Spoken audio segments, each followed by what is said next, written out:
friends, welcome back to Eagle Lodge. I'm Jessica. And I'm Jeff. So, super exciting video today. I'd love to take credit that I was so cool and I had it just timed out this way, but I didn't do it that way. You are that cool, but you just didn't plan it, so. So what is so exciting? Well, first I gotta tell you what wasn't exciting. We bulk bought some garlic, and I went to go use our garlic and to replace we have a garlic container that we put it in as a saver, I guess if you will. It's a terracotta pot. But our garlic was wet. I'm like, what the heck is that about? And so I just pulled out one head, and then I pulled out another. They're all wet. And this is organic garlic. That I just purchased. That I just purchased. I kind of was freaking out a little bit, and I was not happy. Well, you were freaked out because, I think we all can relate. You know, if you invest the money into quality ingredients, quality food, and it goes bad instantly, before you can even think of using it, you feel snake deflated.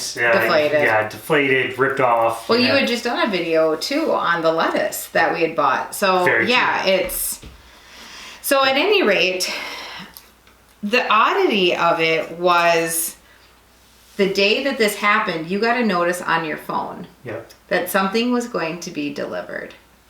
Something right here. We don't have it in the video yet. Something got delivered, and it's in this box. Which will become the solution to the problem of what would have been catastrophic in my world.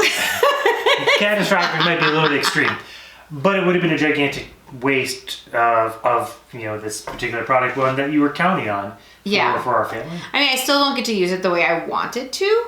True. But I can get over that. But you're now going to be able to, you're going to make lemonade out of lemons kind of scenario, right? The fun part is what I actually got this to be able to do what we're going to do. Not just that, but one of the things I am going to be. So I'm probably giving it away. If there's other homesteaders that are watching this, I'm pretty sure people are going, I know it's in the box, but do you really? Do you really? So this box, again, we thought it would just be fun for us to open it as we are, or film it while we are opening it, just so you can see if you were to purchase one of these. Sorry, Jeff is like behind the camera, like making fun. What you would get and what it would be. One of the fun parts is it's made in the United States. Oh, see short girl syndrome right now. So yeah, it is. Oh boy. I'm gonna first put the knife away. Well, of course, just set it to the side. So, how do you want to do this, big guy? Let's take these out. And this is only one of the tools we have purchased in the last, couple weeks have we been purchasing? A couple weeks? Yeah. I'm gonna have you probably just lift it out. I'm pretty sure a lot of you are guessing what this is. And you probably just saw possibly what it is because I put the bag, or I put the box in front. I don't know if it's centered on that side or not, but it is an Excalibur dehydrator. So this is one of our new toys. Probably more my new toy, I would say, than. Well, that's not a good sign. I mean, you're already finding washers. So it's a washer. So washer down. So we have a washer. But yeah, washers are not typically. There's usually a bolt or something attached. Right. So we'll have to be on the lookout. Please peel off protective film before using the dehydrator. And it's conveniently blue, so you know that that's what it is. So again, that was I'm assuming the handles are going to be in here. But that's how easy it is to open the Excalibur. It just kind of rests on there. And the one that was all stainless steel didn't have really great reviews. I usually am a girl that likes to have, excuse me, all stainless steel because I just like quality products. But they didn't have really great reviews on that one because the doors, because those were the doors open. It didn't hinge like this one did. And so it just didn't have the best reviews. So we ended up with how many, 9 tray, right? It was the 9 tray. So this is what they look like. You're getting like these little mesh mats. And I will show you what else we got soon. It wasn't with it because they were out of stock. But there's nothing, okay, so there's nothing else in these. I was just seeing if there's anything else that was. So it does come with a handy dandy little, a little guide is what it's saying. We'll call it a cookbook, how to use guide recommendations. Yeah, I mean, I'll look into that. I'm assuming, Blanche, so they just talk about like all those kind of things, which obviously I'll be looking at before using it. And these are the handles that go on here so that you can lift it out. So one of the reasons, honestly, one of the reasons we did actually get this was for making garlic into when you're wanting garlic powder or garlic salt. Because let's face it, some of that stuff that you get, even if it's organic, even if it has things in it that you really don't want in your food. I would much rather it just be fresh for my family. So garlic salt is something we buy a lot of. And it's super simple. I was watching the Homesteading Family, and Caroline talked a lot about she did a garlic salt one and just dehydrating this into powder and how to do it. So one of the other things we ended up getting was some extra tray liners. And so these I actually had ordered. These actually came before the dehydrator even came.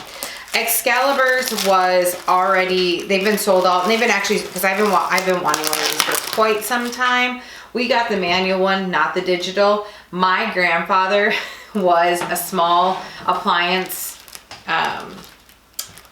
guy. He fixed small appliances, and he always said the least amount of stuff that can go wrong is best to get. And I felt that the digital one just kind of fell into that camp. I don't know. I kind of had like those little whispers from my grandpa going, just go with the digital. So that's what I did. Or the non-digital. Well, the dial, not digital, dial. Sorry, Jeff is waving me going, Jessica, you just said that wrong. Which I did. So again, when you're doing garlic and when you're doing onions, you're gonna want a designated one. And what am I saying? What does that mean? Like, Jessica, what are you saying? Well, instead of putting garlic and onions on these mesh ones that could fall through, and I don't know if you just put it on top of that. See, again, this is the problem with doing a video and I haven't even done anything. Maybe that's how I'll do it. So these actually fit. I found these on Amazon. I don't know if there's shame in that, but we're trying to get away from Amazon. Amazon, please don't come back and sue me or anything. So basically I'm gonna have a garlic one and an onion one, ones that will do both, because because of how potent they are, I wouldn't want to do fruit on an onion tray. So I'm actually gonna label these as onion or garlic and do it that way. So what we'll basically do is we'll get the onions or the garlic out of the shell. Again, you watched me open this. I'm not really exactly ready. And I will probably smash these just a bit so that they'll kind of open up, put them on my tray, and then I will dehydrate them and then take that out, and then I'll grind it down. Garlic powder. That's it. Like, that is it. We know what was in it. We know where it came from. In my world, that's a good deal. So I did get these ones on Amazon, like I said. These are Bright Kitchen. Bright Kitchen, if you want me to do a little video for you, just let's like, share, and subscribe, and maybe they'll find me and they'll say, hey, this woman really needs to do a new show or something. So I got those kind for doing those. The other thing you could do these, what would be good for these is anything small that would possibly fall through these little holes. Or also I saw that another thing that would be good is like jerky, I think was what they said would be good on these mats. So there was another thing that I actually got because I was thinking of my children. I'm gonna set these to the side. So again, it's another Bright Kitchen. I really don't know that I wanna, I guess I shouldn't say like I really wanna like say that they're good products because I haven't even used them yet. But I guess we'll bring you along when I actually do some of these. I got these little mats. Let me pull out another tray and explain why I got these. And I didn't see anybody do these. I thought these were cool because if you can see closely, they have a rim around it. Can you see that? So yeah, so it's Bright Kitchen. I thought this would be amazing for fruit leathers. Instead of doing, I know some people do it on those silicone trays too, but I thought if it got a little runny or whatever, okay, it's because I'm a neat freak. We'll just say it that way. I don't like messes, and so I thought this would be a nice way of dehydrating something that was a little more liquidy. So that's how that would work, and then you could just thing out. I personally think the way I'm going to do this is I will do savory things together and I'll do sweet things together because I don't dehydrate.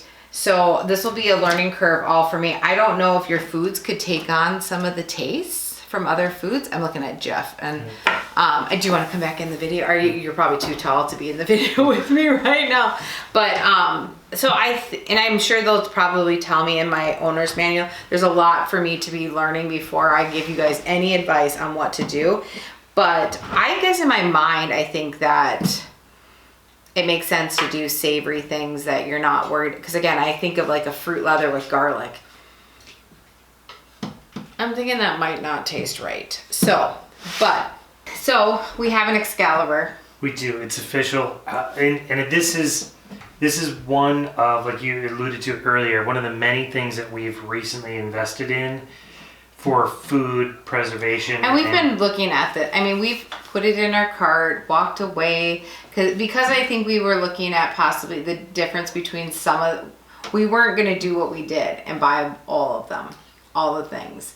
And sure. I think with the way everything's going right now, food insecurities, we just decided that it would make more sense to just secure our family. Yeah, I think for us, I wish to a certain extent we would have been more open and where we are with the videoing years ago, because we really started this journey 5 years ago, and it's step after step after step, and we're now at a point where we're growing food, we're raising animals, we're doing all these things, and now that we have this abundance. Oh yeah, what size is Courtney's garden this year?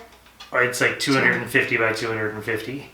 I mean, that's just the one. And that's just really our big garden. That's the big garden, but the other one's 30 by 60, which is a pretty reasonable sized garden in and of itself. And we'll have some grow towers and stuff like that. Yeah, so the point being is that we've gone from just growing and producing food for our family to having a lot. And if you've grown food on your own, you know that when you get that harvest, you can't consume, No. 400 pounds worth of tomatoes in 3 weeks or whatever it is. And you can't even process it a lot of times. So we're at the point where we've now gone from growing, playing around with that, learning the hard way on a few mistakes along as we've grown, to now, okay, we're serious, we more or less know what we're doing, and now let's not make this a waste, but let's actually conserve it. Let's make sure that we can have this. Well, and even if people aren't, but I would say even if people aren't growing it, if you're buying in bulk, like if you're buying in bulk, this is a great thing too, because it can make it so that the hard part about growing, like especially perishables, buying in bulk can be scary because you have to consume it really fast, or it comes already. So many things come days upon days. You know, like it's how many miles did it take just to get it to you? It's one of the difficult things, especially where we're at, because we live up north, you know, and we're dependent on certain things, especially fruits and vegetables this time of year, that you go to the grocery store, you can touch it, feel it, pick it up, see it, and know it's good, it's bad, oh, it's about to turn. But when you're buying it in bulk and it's having shipped to you, you're at the mercy of what. I'm giggling because my cat is like trying to have an input on this. Yeah. But when you're at the mercy of somebody like hand selecting it and sending it to you, and you don't physically get a choice or the ability to say, no, I can already see that the life expectancy of this bag of apples is not long. Well, and if you're just trying to get your family from not only just like emergency buying, but getting a year's worth of something and then processing it and not have to think about it again. There's a lot of people that don't have time in the day to be producing like we do all the time. And I personally would like it to be able to be, okay, we dehydrate all of these now and we have a year's worth, so we don't have to do it again, you know? Well, yeah, there's that. And then think about, again, you know, there are the handful of items that really, in this particular case, you want dehydrated, whether it's fruit leathers or beef jerky or whatever it is, that this is the process. And again, Courtney I think is really super excited, our gardener, because she makes herbs, and she does her herbs and she can dry out her herbs, because her goal is to make our spice cabinet all of our own herbs. Yeah. And we want to promote that. And the Excalibur wasn't a crazy investment. Like, I mean, don't get me wrong. It was, what was the total for this one, for the 9 tray? Oh, don't quote me on this, but it was like $400. We'll have him look at it and we'll have it put down there what it was. But the expensive version was the stainless steel, which we chose not to go. It was $1,000. That was darn near $1,000. Oh, it's over $1,000. I remember that, I think. Yeah. But at any rate, it was, but everybody, you know what other people do in this too? They incubate their yogurt. This is how some people make their yogurts. If you're not going to do it in an Instapot, this would be enough. There's just a whole bunch of other things you can do. You talked about your wheat berries, right? Yeah, so that is another thing that we're going to be doing, is we're going to be sprouting our wheat, and because we grind our own flour. And again, health-wise, for myself, I am gluten sensitive. I really don't do well with gluten. But if you sprout it and then you grind it up, it already activates. It takes away some of that gluten parts. It becomes easier to digest. It becomes very much more easy to digest. But when you soak them, and once they do that, we have to then dehydrate them so that we can grind them, and otherwise it'd make paste. Right. It's an extra step, but it allows for you to be able to consume it. Well, and it also allows us to have fresh flour, because let's face it, fresh flour is so much more nutritious for you than to buy pre-done flour. Again, we could do a whole video just on that, which again, once we maybe are doing our wheat berries, we will do that. Yeah. But we saw, and again, we talked briefly the other day about shortages and panic buying and different things that are coming along. But a lot of people don't know what to do with like wheat berries, so they can usually find them. but flour was something that was hard to come by. But that's what I guess I was saying, is that the flour will go, but But because most people don't know what to do if you bought a wheat berry. I think a lot of people don't even know what a wheat berry is. Let's be honest. That's how your wheat starts, people. That's how your wheat starts. It's a berry. So I think this is going to just expand what we can do here on the homestead and how we can preserve a few things. And again, you just ordered me another canner. A pressure canner. Are you serious?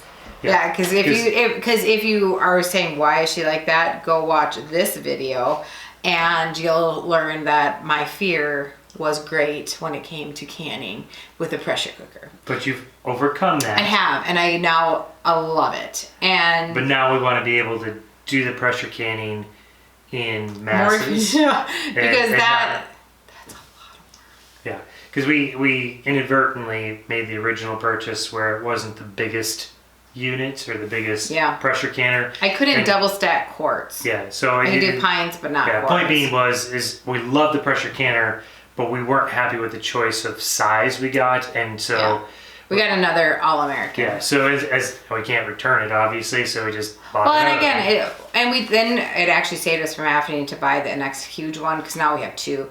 At any rate, that's a long video. So, at any rate, we are literally just trying to expand. And I think with most of this, what we're doing is giving me a sense of calm. It's giving me a sense of, we've got this. It's okay. It's a lot of work, you guys. It is so much work. I get why people went to convenient food. I get it. Because people's lives got crazy busy from choices that they decided to make. And, example of canning a thing of beans versus going, or we'll just talk about this. I could go buy, which I do, dehydrated or garlic powder. And it's done. Like, I'm done. I pay for it, I'm done.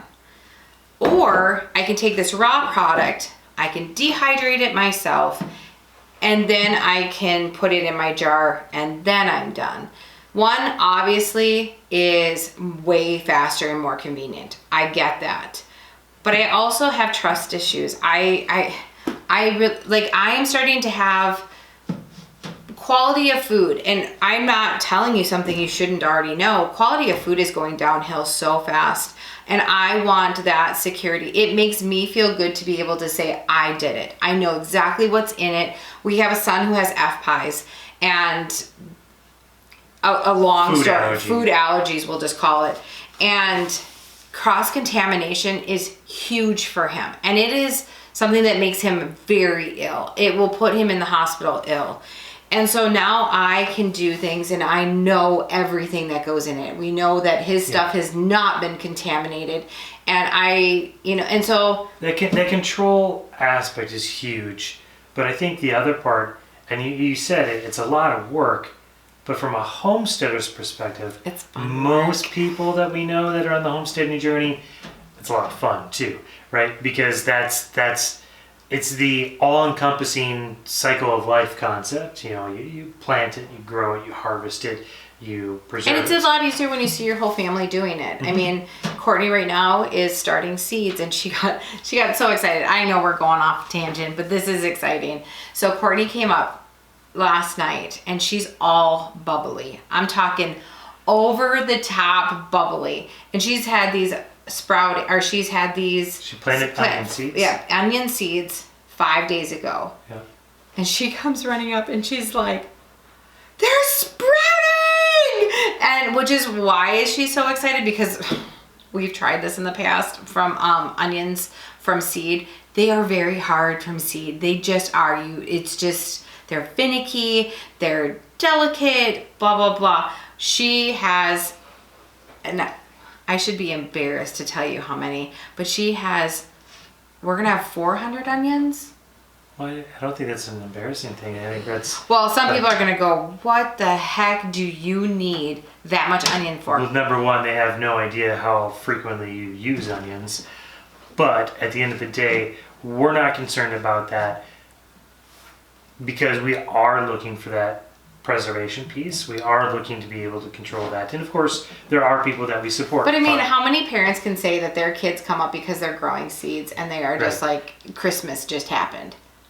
I mean, literally. Oh, should we tell them what she's getting for her birthday? Her birthday's on Monday. Not just any birthday. It's her sweet 16th birthday. Yep. I asked her, we had overheard her having a conversation with a lady. And this was a conversation that I was very confused on. We were talking about kombucha and we were talking about kefir. And this lady's like, oh yeah, I can give you starters for all those things. And she goes, oh, and I can give you some worms. Excuse me? We don't like worms on our farm because that worms usually mean that animals are dying or something. And Courtney just lit up like a Christmas tree. And we're just like, what is happening? She wants a worm farm. So for her 16th birthday, this child is getting a worm farm. For the purpose of? Making worm tea. It's like this compost tea. Sorry, not the worms. We're not going to kill the worms. The worms are fine. So all you animal activists, they're fine. They're getting fed organic food and they're going to take the food and they're going to make teas. Like this compost tea. Then she'll go and take that to her garden fertilizer. And this is where I don't get how people don't understand animals are such a big, vital piece to the puzzle. They're critical. It's absolutely... Yes, we were talking about an Excalibur, people, and now we are talking about animals being. This is just who we are. You gotta like us or not, and we're okay with either one. Yeah. But if you do like us, please hit that subscribe button and the subscribe and like button, please, and please share our videos. Yes. So yes, we are excited about this, and we have other things coming. We do. We have... What did you say yesterday? I really like your thing yesterday. You're like, Wells Fargo should be calling us and saying, what is happening to your account? Yes, I did say that. Yes, we bank at Wells Fargo. Please don't hack us. Yeah, no, Wells Fargo's fraud department should have been in but I think it's hard because you guys don't get to see like what's really all going on behind the scenes. And we have been building up to this point for so many years. And I think I watched one of Justin Rhodes' videos the other day and I thought of, just being on this journey of YouTubing. I don't want you all to think like this happened overnight. Like that our life just happened overnight. This is 6 years in the making. We have been dehydrating in our oven. We have been, unfortunately buying stuff instead of being able to produce our own.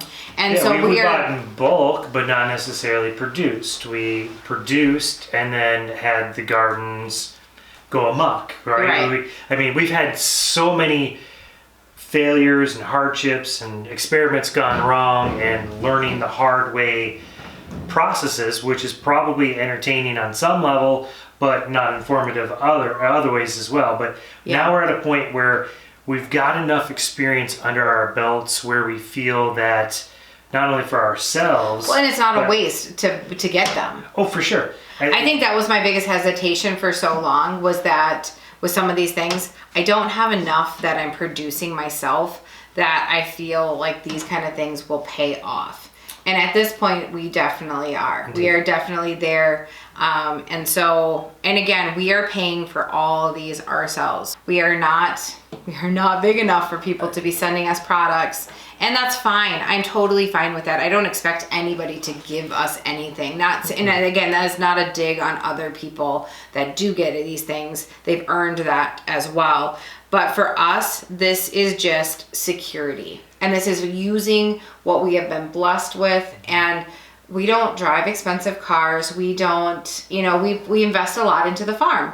And we are hoping that this will actually make things for us to be able to take the farm farther. Yeah, and so all true, completely true. And I think for me, again, one of the biggest aspects of this channel is that I'm hoping that other people can become inspired and real, because again, 6 years ago we were living in the city. We knew nothing of anything. Well, and you still own a company, right? You don't even do the farm full time. Yeah, no, this isn't a full time. You're not a full time farmer. Not even in the slightest. But we want people to know that it's possible, that it can be done, and you don't have to have a lifelong experience, growing up on a farm, just being involved with this from the time you could tie your shoes. Oh yeah, because I mean, what we're doing here, people could, if you're living in the city, even like I said, even if you're buying bulk, if you want to maximize that, this is a tool that you're going to be able to maximize doing that. Right. And this one wasn't a huge, and you can get smaller. Like you don't have to. There's a 5 tray. I think you go down to like $200 and some. So again, that's only eating out a couple times, you guys.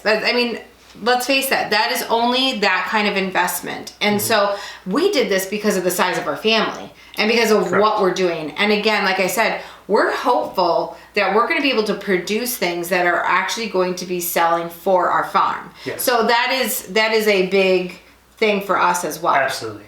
And so, that's, I just always want to be very upfront with everybody. And because I understand it's hard when, especially if people have left their jobs to do this, to go, oh my gosh, that's so unobtainable to be able to get all these things. Yeah. And we didn't do it right away. So again, this was the Excalibur. I also, once I understand this a little bit better, will bring you along on what does happen to this garlic and what is the end product. I just obviously can't throw it in right now because I have no idea what I'm doing. So, but there will be a video on what does Jessica do with this garlic and how do we create a problem into a solution for our family. Right. So with all that being said, friends, we hope that you have a very blessed day and that you find something to just go out and plant yourself so that you can get to where we are as well. God bless.